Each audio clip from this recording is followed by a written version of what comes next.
আসসালামু আলাইকুম সুপ্রিয় চাকরি প্রত্যাশী বন্ধুরা, ইতিমধ্যে আপনারা অবগত আছেন যে বাংলাদেশ পুলিশ কনস্টেবলের মাঠ কার্যক্রম চলমান রয়েছে।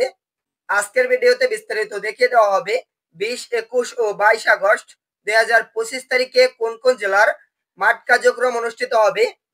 দেখতে পাচ্ছেন জেলাগুলোর নাম এখানে বলা হয়েছে: নোয়াখালী, বাগেরহাট, যশোর, রাজশাহী, ঠাকুরগাঁও, নীলফামারী, মৌলভীবাজার, নরসিংদী, চাঁদপুর, চট্টগ্রাম, কুষ্টিয়া, মাগুরা, পাবনা, রংপুর, পিরোজপুর ও বরিশাল এই সকল জেলার মাঠ কার্যক্রম অনুষ্ঠিত হবে।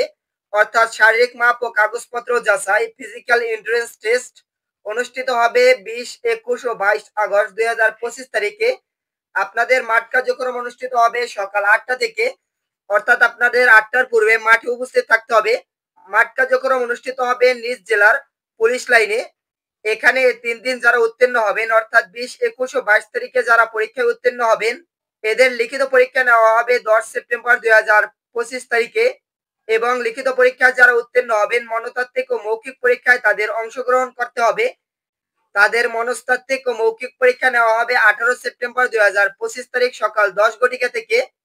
আশা করি বিষয়টি বিস্তারিত বুঝতে পারছেন। নিয়মিত চাকরি সম্পর্কিত বিভিন্ন বিষয় এরকম সবার আগে পেতে আমাদের চ্যানেলটি সাবস্ক্রাইব করে রাখুন। ভিডিওটিতে একটি লাইক করুন এবং ভিডিওটি বিভিন্ন বন্ধুদের মাঝে সোশ্যাল মিডিয়াতে শেয়ার করে দিন। ধন্যবাদ সকলকে।